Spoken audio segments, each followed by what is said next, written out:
Halo Sobat Bionik, jumpa lagi di channel YouTube Bionik Channel.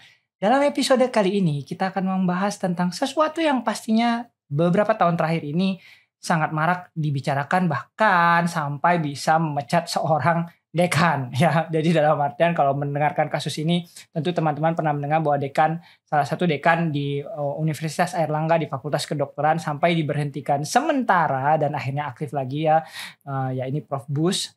Jadi dinonaktifkan karena masalah ini. Apa masalahnya? Mari kita simak pada episode kali ini dan tentunya saya tidak akan sendiri karena di studio kita telah kedatangan seorang pakar di bidangnya untuk membahas masalah ini. Buat kalian yang baru pertama kali nonton channel ini jangan lupa like, subscribe dan tekan tombol loncengnya karena di Bionik Channel kita akan membahas tentang kesehatan, olahraga dan gaya hidup.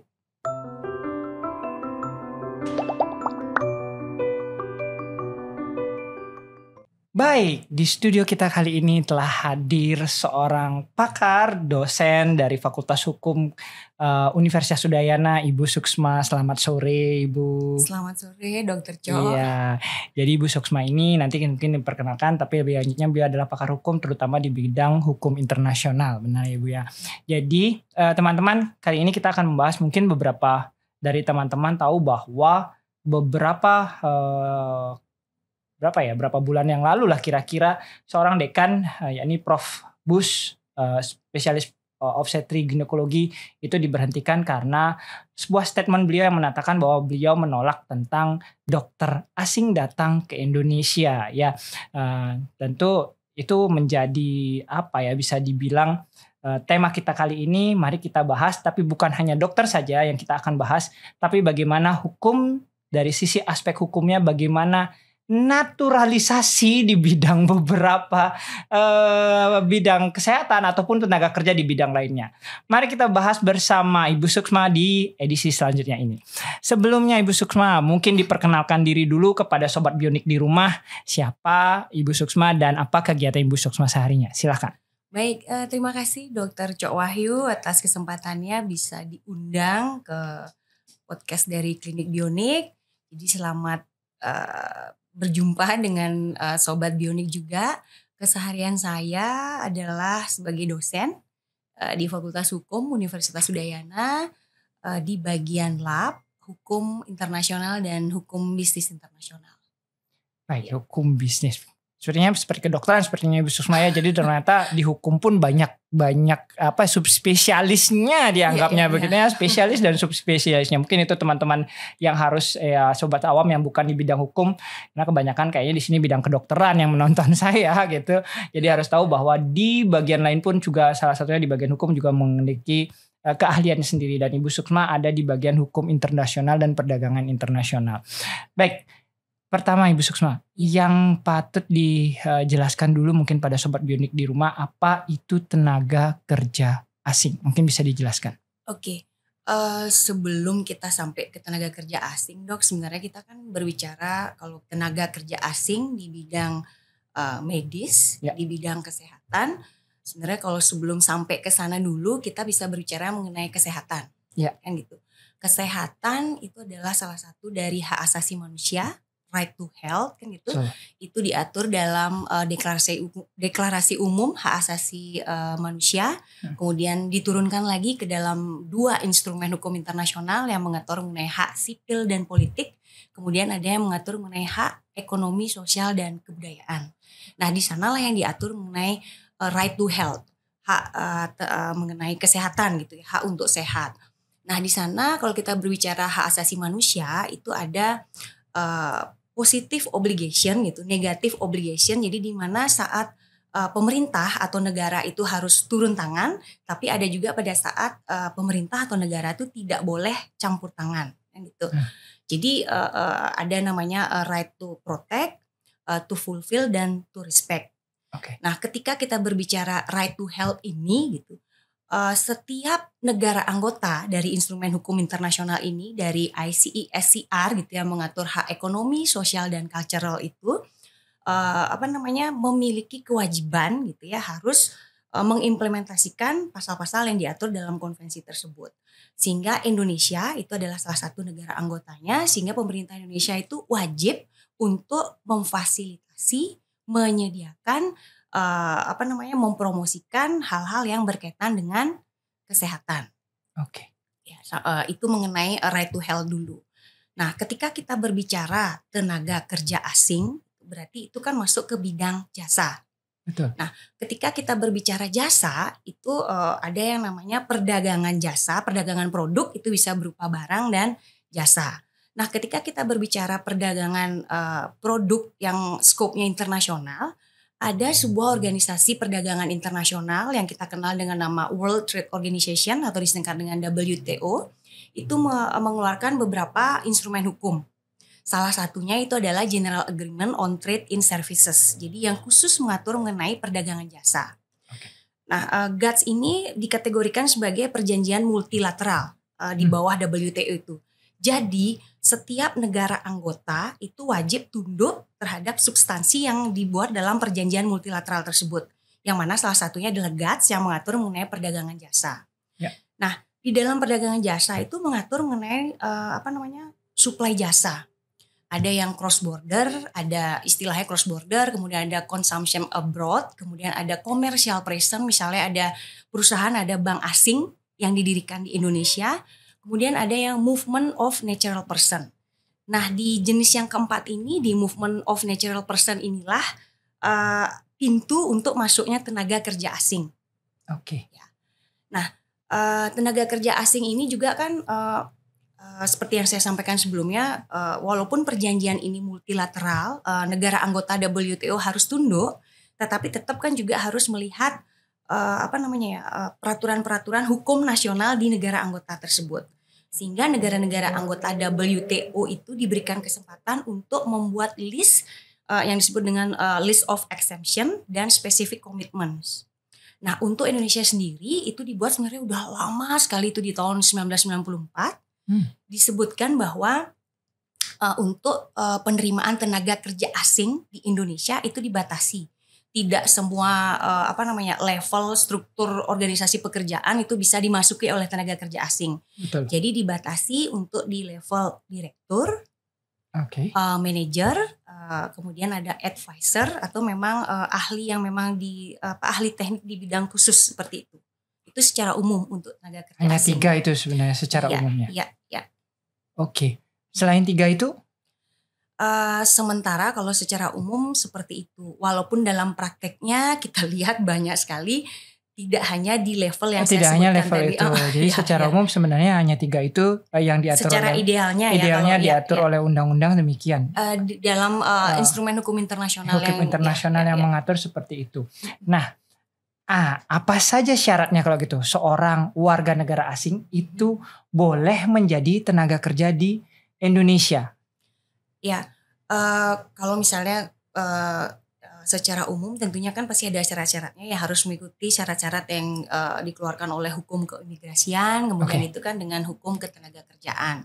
Tapi kalau kita tarik ke bidang medis, tenaga medis dan tenaga kesehatan, itu juga ada syarat-syaratnya lebih mengkhusus. Jadi kalau kita lihat dari, sebenarnya kan kalau kita berbicara mengenai tenaga medis, tenaga kesehatan, itu bisa kita lihat dari pertama itu dari Undang-Undang Kesehatan.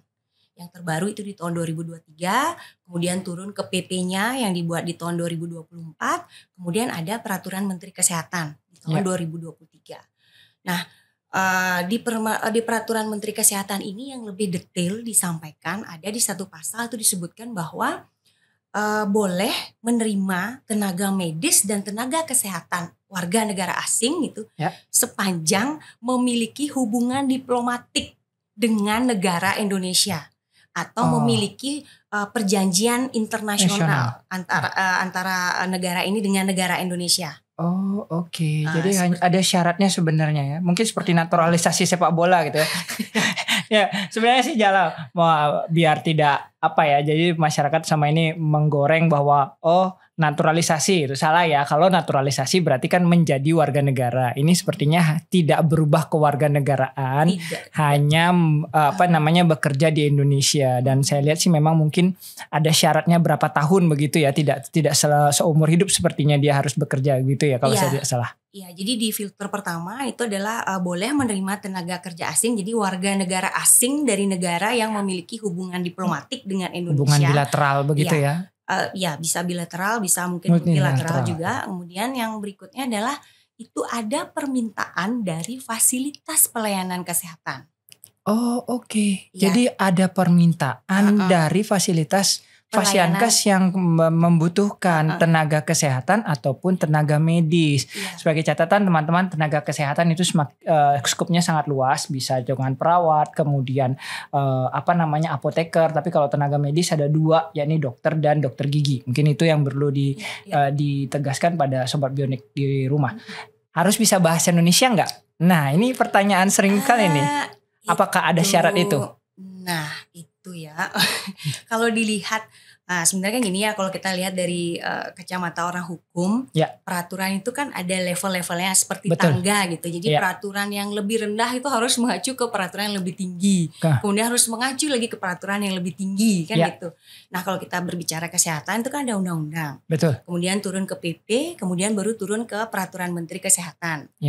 Nah kalau di peraturan Menteri Kesehatannya gitu memang menyebutkan bisa berbahasa Indonesia. Oh, berarti peraturannya adalah tenaga medis atau tenaga kesehatan tersebut wajib bisa berbahasa Indonesia. Iya, tetapi di undang-undang dan di PP-nya disebutkan adalah fasilitas pelayanan kesehatan yang akan memperkerjakan tenaga medis dan tenaga kesehatan warga negara asing itu wajib memfasilitasi pendidikan dan pelatihan bahasa Indonesia. Oh, jadi sebenarnya ada tugas dari tenaga fasilitas kesehatan tersebut kalau ingin menerima dokter ataupun tenaga kesehatan asing. Oh, ini saya juga baru tahu ini. Ternyata memang harus kursus, guys. Jadi jangan tidak mentang-mentang. Karena ya kita harus pahami bahwa ya mungkin sama dengan di bagian apapun, bahwa dalam kedokteran pun ada wawancara medis. Ini mungkin yang membutuhkan bahasa Indonesia dengan baik dan benar. Kalau untuk wawancara medis ya dari anamnesa, mungkin kalau teman-teman yang dokter mungkin sama ini. Nah, batasannya sekarang. Apa batasan tenaga kerja asing di Indonesia ini ada tidak? Oke. Ada beberapa persyaratan yang harus dipenuhi kan gitu ya, Dok ya. Sama sih seperti kalau tidak salah saya memahami karena saya bukan langsung di bidang medis, kan ada istilah STR ya Dok ya. Betul, surat tanda registrasi. Ya, kemudian ada SIP, surat izin praktek. Iya, itu yang harus mereka miliki. Kemudian juga harus melalui ada ujian kompetensi. Uji kompetensi. Mereka harus menjalani uji kompetensi di sini. Iya. Itu begitu. Melalui ada konsil kedokteran, betul. Iya. Bahkan ini setahu saya, kalau misalnya seseorang yang belajar di luar negeri, ini seorang spesialis yang belajar di luar negeri, tapi orang Indonesia, dia mengambil spesialis di luar negeri, mungkin teman-teman beberapa yang mengalami kasusnya ini balik ke Indonesia, entah spesialis atau dokter umum, ada juga beberapa yang dokter umum, itu akan penyetaraan di sini. Iya. Setelah penyetaraan, mereka akan melakukan uji kompetensi. Jadi ada beberapa yang uji kompetensi. Nah, uji kompetensi yang mereka ikuti. Seperti misalnya kalau kami di penyakit dalam, karena saya orang penyakit dalam, ada ujian board. Jadi ujian board, mereka ikut lagi ujian board seperti layaknya spesialis yang akan mendapatkan gelar spesialis di Indonesia. Mereka penyetaraan kita sebut, mereka melakukan, tapi pendidikannya tidak begitu lama. Kalau pendidikan spesialis biasanya 4 tahun, mereka bisa dalam waktu 2 tahun mungkin. 2 tahun sampai dengan menjadi spesialis. Di Cina misalnya paling banyak adalah lulusan Cina di sini. Itu 4 tahun misalnya mereka di sana spesialis, ditambah 2 tahun di sini. Jadi kurang lebih 6 tahun mereka baru bisa berpraktek di Indonesia. Tapi itu orang Indonesia yang sekolah di luar. Nah berarti kalau ada orang luar, mereka pun juga harus melakukan uji kompetensi di sini. Begitu ya? Iya, ada kelengkapan administrasi, kemudian uji kemampuan praktik itu juga harus mereka lalui, Dok. Ada ujian OSCE teman-teman. Wah, itu ternyata OSCE istilahnya, Dok. Ya, kalau di KW oke baik. Ada uji praktik kemudian ada. Oke. Ini menarik karena selama ini tidak pernah ada yang membahas ini begitu. Jadi dalam artian hanya seperti naturalisasi gitu, ucap sumpah jalan gitu. Enggak seperti itu, sepertinya kayak pemain bola gitu, main bola Iya. Tapi mohon izin karena belum detail juga saya baca sumber hukumnya, tapi ada pengecualian, Dok. Ya. Pengecualian terhadap tenaga kerja asing yang lulusan luar negeri. Betul. Tetapi ketika dia sudah dokter spesialis. Betul. Dan dokter subspesialis, kemudian juga dia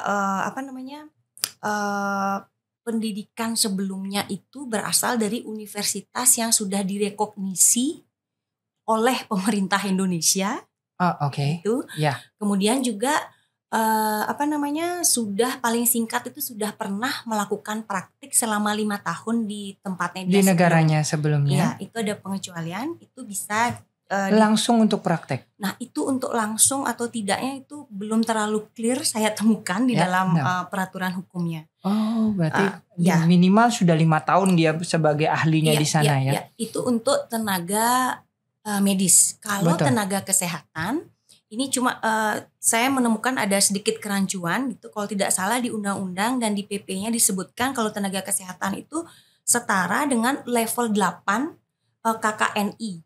Jadi terkait dengan kerangka kurikulum ya nasional Indonesia betul. Kalau kita lihat level 8 itu kan levelnya di magister ya, Dok ya. Betul. Ya, tetapi memang di ayat berikutnya disebutkan bisa jadi kualifikasinya berbeda. Jadi mungkin bisa jadi tidak harus sesuai dengan level 8 itu, mungkin bisa jadi diturunkan asalkan ada kebijakan dari menteri. Nah, kemudian kalau kita temukan di peraturan Menteri Kesehatan ya memang turun dia levelnya, Dok. Jadi kalau untuk tenaga kesehatan tuh paling tidak selevel dengan S1 di Indonesia gitu, Dok. Oke. Kalau untuk perawat ataupun apoteker mungkin kayak seperti itu. Oke. Ini mungkin bagi saya juga salah satu yang baru bahwa ternyata ada syarat mereka harus berpraktek. Berarti kalau praktek 5 tahun itu kurang lebih sudah sangat senior bagi seorang dokter sepertinya kalau di negara maju, karena mereka ada tidak seperti kita bisa langsung sekolah di FK, mereka ada penyesuaian dulu sebelum masuk FK kemudian dan sebagainya. Iya, ada adaptasi ya dengan fasilitas pelayanan kesehatan betul. Nih, ini dia. Proses perizinan sekarang.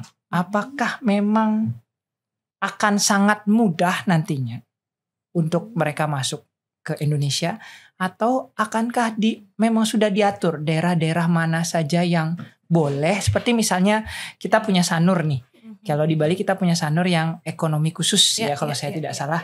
Nah, di situ karena kan ada rumah sakit baru ya internasional di sana, mungkin apakah cuma di beberapa tempat saja atau di semua tempat fasilitas, karena tadi ada syarat bahwa fasilitas kesehatan yang meminta. Nah, kalau misalnya fasilitas kesehatannya ini misalnya di ujung Papua sana meminta, apakah bisa ataukah harus ada tempat khusus memang untuk mereka? Kalau kita lihat sih dari peraturan perundang-undangannya kan secara umum disampaikan ya dokter. Jadi seperti tadi boleh menggunakan tenaga medis dan tenaga kesehatan warga negara asing. Ada beberapa elemen yang dipenuhi. Yang pertama itu adalah permintaan dari fasilitas pelayanan kesehatan, tapi disesuaikan dengan kebutuhan. Disesuaikan dengan kebutuhan ini maksudnya adalah diutamakan dulu tenaga kerja lokal. Jadi dokter lokal, dokter domestik itu yang diutamakan. Ya, betul. Nah, kemudian baru dilihat kalau memang ada kekurangan atau memang ada mungkin spesialis atau subspesialis yang mungkin belum ada ya khusus, mungkin bisa masuk ke sana. Kemudian yang kedua adalah untuk kepentingan alih teknologi atau alih ilmu pengetahuan. Oh, ya, betul. Jadi mengajarkan di sana teknik baru ataupun apapun mungkin itu. Mungkin penggunaan alat-alat dan sebagainya, betul. Kemudian yang ketiga itu ada syaratnya mengenai jangka waktu yang dari tadi dokter sampaikan. Itu adalah 2 tahun. Oke, 2 tahun. Jadi dokter asing itu atau tenaga medis dan tenaga kesehatan itu tidak bisa ada berpraktik secara mandiri. Harus ada permintaan dari fasilitas pelayanan kesehatan. Kemudian jangka waktunya adalah 2 tahun. Boleh diperpanjang sekali saja untuk 2 tahun berikutnya. Oh, itu yang dimaksud sebagai 4 tahun ya. Saya bacanya hanya 4 tahun. Kalau ini gorengan internet lagi saya kena. Ternyata itu teman-teman 2 tahun dulu baru bisa diperpanjang. Kalau memang dibutuhkan sekali dan tidak ada penggantinya, bisa diperpanjang selama 2 tahun lagi. Oh, saya paham sekarang. Jadi sebenarnya aturannya baik dibuat oleh kementerian ini menurut saya sih ya pribadi.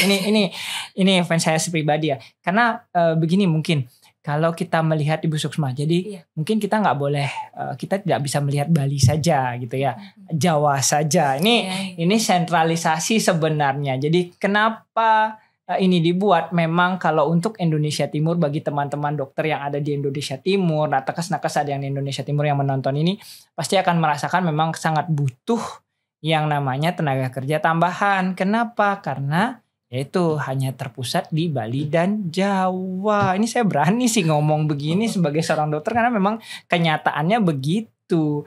Ya, nah perlindungan hukum sekarang. Bagaimana perlindungan hukum bagi tenaga kerja asing yang akan bekerja di Indonesia?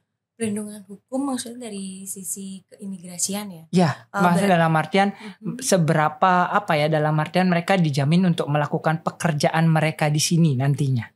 Iya, jadi kan itu sudah general principle ya dokter ya. Jadi setiap negara itu memiliki kewajiban tidak hanya melindungi warga negaranya, tapi juga melindungi warga negara asing yang berada di dalam wilayah negaranya. Jadi mereka tetap mendapatkan perlakuan yang sama. Misalnya kalau warga negara Indonesia harus membayar pajak, ya mereka juga harus membayar pajak. Jadi kewajiban mereka pun sama dari penghasilan. Iya. Pasti teman-teman banyak mau nanya, pakai BPJS nggak? Saya tahu nih teman-teman di rumah mau nanya, mau dibayar pakai BPJS nggak? Saya nggak lagi bahas itu, jangan nanya yang itu ya teman-teman ya. Saya sudah yakin gorengan gocekannya mau ke arah sana ini busuk semua teman-teman saya ini. Nah nih hukuman gimana sekarang bagi mereka? Apakah sama? Nah itu yang saya sempat baca gitu ya dari peraturan perundang-undangannya, instrumen hukumnya yang nasional. Kemudian juga ada beberapa pendapat dari ahli hukum, memang belum detail dimuat mengenai sanksi. Sanksi bila mereka melakukan kesalahan. Iya, misal melakukan kealpaan lah. Kealpaan gitu ya, anggapannya seperti itu. Itu yang belum clear. Jadi mungkin di sana ada celah kosongnya yang mungkin kita orang hukum nggak boleh bilang mungkin. Jadi ada peran dari pemerintah untuk menambahkan pasal-pasal. Berarti pasal-pasal itu belum ada ya.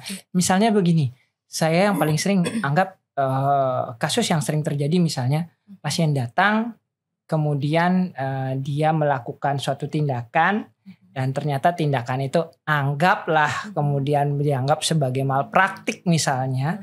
Nah itu apakah dia berlaku hukumnya adalah hukum yang di Indonesia atau dia berlaku di hukum negaranya? Nah oke, kalau seperti itu ya dok ya. Kalau malpraktik, karena kan kalau kita nih berbicara hukum internasional. Betul. Jadi setiap negara itu kan punya yurisdiksi.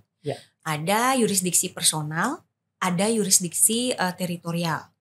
Kalau yurisdiksi personal itu ada yang bersifat aktif. Jadi seperti kita nih warga negara Indonesia, jadi kemanapun kita pergi itu pasti dilindungi oleh negara kita, Indonesia, pemerintah Indonesia. Kemudian kalau yang pasif adalah kewarganegaraan atau domisili dari si korban. Jadi korbannya dari mana? Korbannya dari mana? Berkewarganegaraan apa atau berdomisili di mana? Kemudian ada yang namanya yurisdiksi teritorial. Jadi dilihat di mana peristiwa itu terjadi. Jadi kalau memang peristiwa atau kondisi malpraktik itu terjadi di Indonesia, kemudian yang menjadi korban juga warga negara Indonesia, berarti kemungkinan besar lah, posibilitasnya itu persentasenya besar negara Indonesia yang memiliki kewenangan. Jadi akan digunakan sistem hukum Indonesia. Sistem hukum Indonesia yang berlaku. Itu teman-teman. Jadi kadang-kadang ada pertanyaan soalnya dalam artian nih bagaimana masa kita saja yang harus mengikuti aturan sedangkan dokter luar seenaknya, begitulah kata kebanyakan dari media sosialnya itu ya teman-teman. Jadi tidak semua. Nah deportasi nih bagaimana hukumnya tentang deportasi bagi yang pelanggar tadi misalnya. Karena di satu sisi anggapannya adalah Ibu, dia adalah ahli yang kita kita yang meminta. Misalnya seperti itu. Iya. Sebenarnya gimana ya, kalau deportasi itu kan ada beberapa hal yang harus dipenuhi. Cuma seringkali hanya kesalahan administrasi, kita tiba-tiba di berita di medsos atau itu kadang-kadang perlu dideportasi. Berita di medsos lebih serem gitu, padahal ya sebenarnya itu bagaimana? Kita harus lihat dulu kan dari hukum keimigrasiannya, apakah Betul. Misalnya karena melakukan malpraktik itu bisa dikategorikan sebagai salah satu elemen yang menyebabkan warga negara asing dideportasi, maka bisa dilakukan deportasi. Tapi kalau tidak bisa dilakukan deportasi. Ya, tergantung, kemungkinan besar tergantung dari level malpraktiknya. Anggap malpraktik ataupun kesalahan kecil ya, misalnya hanya kesalahan kecil mungkin bisa bisa dilanjutkan dan tidak mendeportasi, mungkin seperti itu ya. Mungkin menjadi PR juga ya, Dok ya. Mungkin ya, saya kurang paham ini. Mungkin dari asosiasi kedokteran juga kan untuk menyikapi hal-hal seperti itu. Maksudnya kalau ada apa sih? Konsil kode etik kedokteran. Ya ini mungkin salah satu PR bagi kita di kedokteran, bahwa selain hukum yang jelas bagi bagi dokter Indonesia, perlu juga harus mengatur bagaimana hukum bagi dokter asing, karena kita tidak bisa membatasi bahwa tenaga kerja asing atau dokter asing yang akan bekerja di sini, begitu mungkin. Mungkin bisa dibuat kesepakatan kali, Dok ya, di antara asosiasi mungkin dokter di luar, asosiasi dokter yang perkumpulan dokter perhimpunan di situ. Nah, saran polemik tenaga kerja asing nih bagi masyarakat, karena ada yang pro, ya seperti biasa setiap kebijakan ada yang pro ada yang kontra. Ini sebenarnya seperti apa? Dari sisi hukum menanggapinya, mungkin nanti dari sisi kedokteran agak lain lagi sendiri ya. Ya, kalau tadi saya bilang kalau kita orang hukum kan apa-apa yang kita sampaikan tuh harus merujuk kepada dasar hukumnya, betul. Gitu ya, Dok ya. Kalau kita lihat dari instrumen hukum internasionalnya, kita tidak boleh menutup keran kan gitu ya. Kita tidak boleh menolak kedatangan tenaga kerja asing. Hukumnya jelas ada. Iya, betul. Peraturannya ada. Iya, tetapi itu kan disesuaikan lagi dengan kebutuhan, dengan kebudayaan, dengan hukum nasional kita gitu. Jadi kembali ke sana. Nah, kemudian mungkin juga PR bagi kita. Kita perlu tenaga kerja asing seperti tadi dokter sampaikan, misalnya bagaimana mengoperasikan alat-alat, kemudian ilmu pengetahuan, informasi, pasti mereka terlebih dahulu lah ya mendapatkan dari kita gitu. Tetapi untuk menyikapi itu gitu, kita yang sebagai warga negara Indonesia asli nih, yang mencintai negara kita nih, yang harus mengisi diri. Meningkatkan kompetensi kita. Ya, gitu. itu teman-teman ya. Jadi benar, berarti memang sebenarnya saya selalu sedikit cerita bahwa saya selalu bilang pada murid-murid saya, besok ada dokter spesialis penyakit dalam praktek depan saya, samping saya, belakang saya nggak ada masalah gitu loh, karena semua punya rezeki masing-masing gitu dalam artian. Dan jadi yang penting kita mengisi dengan ilmu kita. Tidak usah terlalu takut dengan dokter luar, dan dokter luar pun pasti akan ada tujuannya, dan tidak semua dokter akan diimport istilahnya ya. Tidak semua dokter akan kita import rasanya. Ya, sebagai tambahan mungkin teman-teman yang awam mungkin bisa mendapat ini, menurut saya mungkin tidak bisa kita melihat bahwa sebagai spesialis penyakit dalam gitu misalnya ya sudah banyak di Indonesia. Betul kalau kita melihat, tapi beberapa tahun lalu saya masih merasakan sendiri di Sumbawa Barat, itu gila, satu kabupaten. Jadi saat ini sudah banyak mungkin spesialis penyakit dalam, tapi bagaimana yang sub? Karena tadi kan mengatakan sampai sub ya. Jadi kalau yang sub mungkin sangat jarang di Indonesia Timur, bahkan mungkin tidak ada. Itu dia, hanya sampai level spesialis, untuk subnya tidak ada. Dan sekarang menurut saya melihat Bapak Menkes yang sekarang ya, beliau memberikan alat. Nah, ini kejadian nyata. Beliau memberikan alat di salah satu rumah sakit di Indonesia Timur, saya tidak menyebut tempatnya. Dokter spesialis yang di sana bingung mengoperasikannya karena nggak pernah tahu nih alat kayak apa.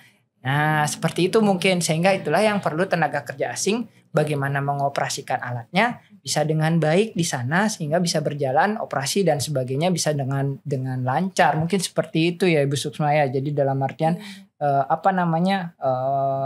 polemik agar tidak terima enggak nah gitu.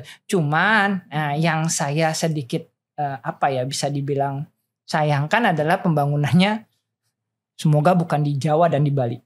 Karena sudah sangat banyak ya, harus berani bilang bahwa sebenarnya kita banyak tapi distribusinya yang tidak merata. Mungkin itu dari sisi kedokteran yang bisa saya lihat. Apalagi yang kita harus bahas ini ya sebenarnya. Jadi dalam artian mungkin seperti itu. Mungkin pesan terakhir Bu Sukma. Jadi apa yang bisa kita bahas kita berikan pada masyarakat tentang dokter asing ini agar tidak terlalu berkepanjangan polemiknya, dan memang kita tidak bisa melarang bahwa dokter asing mau tidak mau, suka tidak suka, kita akan kedatangan mereka nantinya. Iya, kalau misalnya seperti dokter asing yang datang ke kita itu, seperti tadi yang Dok sampaikan, selain akan ada fasilitas untuk pendidikan dan pelatihan bahasa Indonesia, di peraturan hukumnya disebutkan bahwa ada pendamping dokter lokal untuk dokter asing ini. Jadi untuk beradaptasi. Jadi tour guide-nya. Ya, yang paling tidak memiliki kemampuan yang hampir sama. Iya, didampingi oleh dokter di dalam negeri. Saya nggak bisa bayangkan sebenarnya kalau mendampingi, misalnya saya mendampingi saya, mungkin dia kaget-kaget gitu. Kenapa obatnya nggak ada? Kok beda obatnya? Nggak ada di Indonesia, adanya di luar gitu mungkin ya. Saya masih bermimpi dalam artian di sini masih tertinggal di beberapa sektor mungkin ya. Itu kalau tidak salah ya Dok ya. Seperti tadi kalau dokter tadi sudah menyebut istilah KEK, terminologi KEK, kawasan ekonomi khusus. Betul. Nah, kalau dari tenaga medis dan tenaga kesehatan warga negara asing seperti tadi saya bilang kan jangka waktunya 2 tahun. 2 tahun diperpanjang. Kemudian diperpanjang sekali selama 2 tahun lagi. Untuk di KEK itu ada pengecualian untuk jangka waktunya. Oh, oke. Cuma sampai saya hari ini sebelum ke tempat dokter belum menemukan batasannya. Range-nya maksudnya boleh berapa tahun paling lama. Kalau boleh tahu ada berapa banyak KEK? Bu Sukma, saya nggak pernah. Saya tahunya cuma yang di daerah Sanur saja. Apakah di Indonesia? Di Indonesia ada, kalau tidak salah kemarin sempat membaca referensi ada 12 kalau tidak salah. Oh, ada banyak, 12 tempat ya. Salah satunya kalau nggak salah di Riau, kalau nggak salah termasuk juga salah satu. Riau salah satunya. Ya. Mereka punya jangka waktu yang berbeda. Punya jangka waktu yang berbeda. Nah, kemudian kaitannya dengan yang tadi dokter sampaikan, misalnya obatnya tidak ada. Kalau untuk di rumah sakit yang didirikan di kawasan ekonomi khusus kita di Bali, itu diperbolehkan Dok. Maksudnya obat-obat yang tidak bisa kita dapatkan boleh masuk ke rumah sakit di kawasan ekonomi khusus. Tapi hanya untuk treatment aja Dok. Hanya boleh dipergunakan di dalam rumah sakit tersebut. Tidak boleh dibawa keluar. Oh, hanya boleh diperjualbelikan. Perjualbelikan saya bilang. Jadi hanya bisa didapatkan di rumah sakit tersebut. Maksudnya digunakan di wilayah di area KEK tersebut. Tidak boleh dibawa keluar. Tidak boleh dibawa keluar. Wah, ini menarik yang salah satunya. Pesan terakhir mungkin Bu Sukma ada untuk sobat bionik di rumah. Jadi buat Sobat Bionik, kita harus tetap semangat, jangan takut dengan istilah masuknya nih tenaga kerja asing, karena kita harus percaya diri, kita yang memiliki tanah air Indonesia tercinta, jadi adalah kewajiban kita untuk mengisi diri kita, meningkatkan kompetensi kita, sehingga bisa bersaing dengan tenaga kerja asing tersebut. Wah, itu dia, tingkatkan kompetensi Anda, maka Anda usah takut dengan tenaga kerja asing dari manapun datangnya. Baik, terima kasih banyak Bu Sukma. Ini nggak terasa memang saya bilang seru sekali. Mungkin kalau makin banyak dibahas dalam artian sangat banyak yang kita bisa dapatkan insight yang saya sendiri ya, dalam artian banyak mendapatkan pengetahuan baru tentang tenaga asing yang akan bekerja di Indonesia terutama di bidang kesehatan. Demikian edisi kita kali ini. Jangan lupa untuk tekan tombol like, subscribe, dan tekan tombol loncengnya karena di Bionic Channel kita akan membahas tentang kesehatan, olahraga, dan gaya hidup. Terima kasih.